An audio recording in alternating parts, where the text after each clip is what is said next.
has issued an apology. Do you think he should be forgiven, or there has to be some punitive measures? It's up to them to decide whether his apology is worth what is written, the paper is written on, whether they will accept it. And for me, he's written an apology.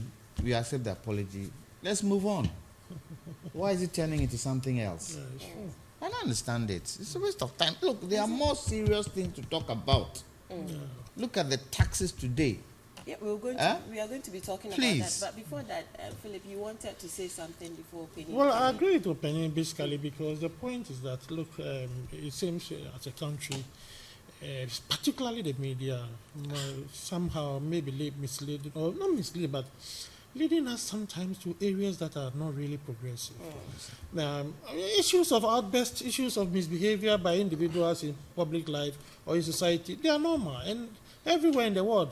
I don't think in America there will be a situation where a whole day will be spent discussing issues of somebody who went to just misbehave somewhere.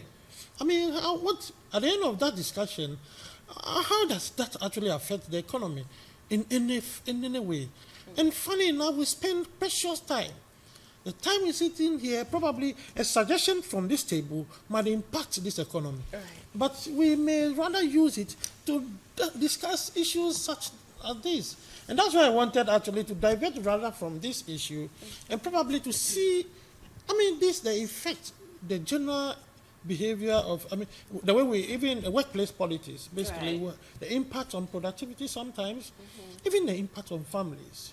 And that's why I would rather like to use this opportunity to address Right. So let's talk about how do we weed out evidently all these power drunk state office holders? I think this is basically attitude now. We cannot without talking about people's emotional. This is actually associated with every human being. Do you know who I am? Oh, but you cannot do it. I believe even if you go to the advanced countries, there are people who would always want to show off a little bit. This is nothing that it's because the way the media is actually directing us, we are having to discuss some of these things. But there should be workplace training, professional management of these things. You don't really need these things to be. There are institutions, there are professionals trained to handle and advise, coach people in handling some of these things. It's not really a matter that we have to discuss nationally. But like I said, the real challenge is sometimes the way we manage workplace politics. It also tends to be quite difficult.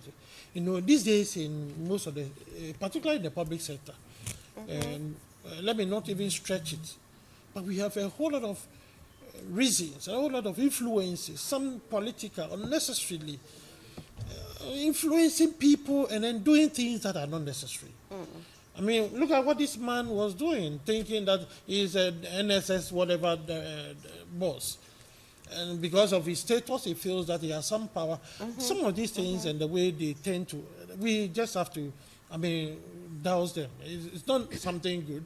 I agree with you, but to me, and I want to really agree with opinion, it does not really add anything, and we should not really be encouraging some of these discussions. We should be even getting to the point where, when issues like this come to the media, those of us commentators should also even attack the media. Those who are pushing the agenda, they should push it back.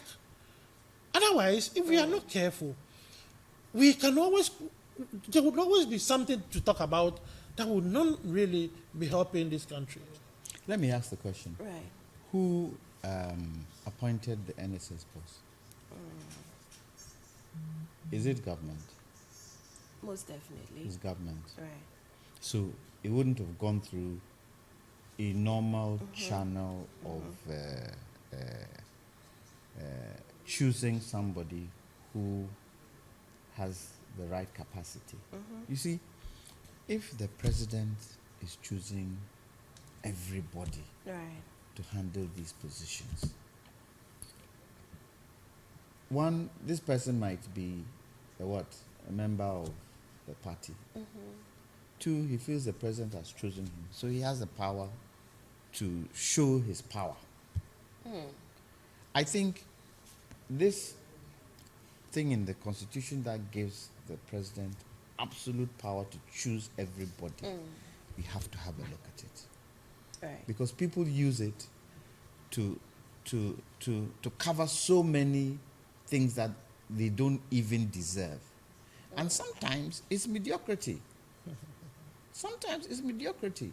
If you hear the words that the gentleman was using against the nurse, and in his apology letter, he said the nurse is his daughter. If it is your daughter and you went into the establishment, don't you sit her down.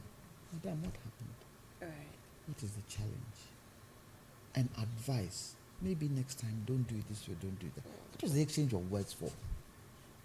Just because you're a boss? Do you know the number of nurses leaving this country? Do you know the number of nurses that the taxpayers' money has trained and they're leaving this country? Right. Do you know the number of doctors leaving this country? And these are some of the things. Yeah, and I mean, if the nurse is getting this kind of verbation yeah. from people like this, she can decide, okay, they don't really respect my, what do you call it as a nurse, let me go somewhere else and she'll get a better job. Right. And we need the nurses in this country because look, there's one thing that happens to everybody. You get sick. No matter who you are, you fall, even if it's a cold, you fall sick. And you need somebody to look after you. And the nurses and doctors look after each other. Don't you think the doctor and the nurse could have sorted this out themselves? Okay. Was he All doing right. that?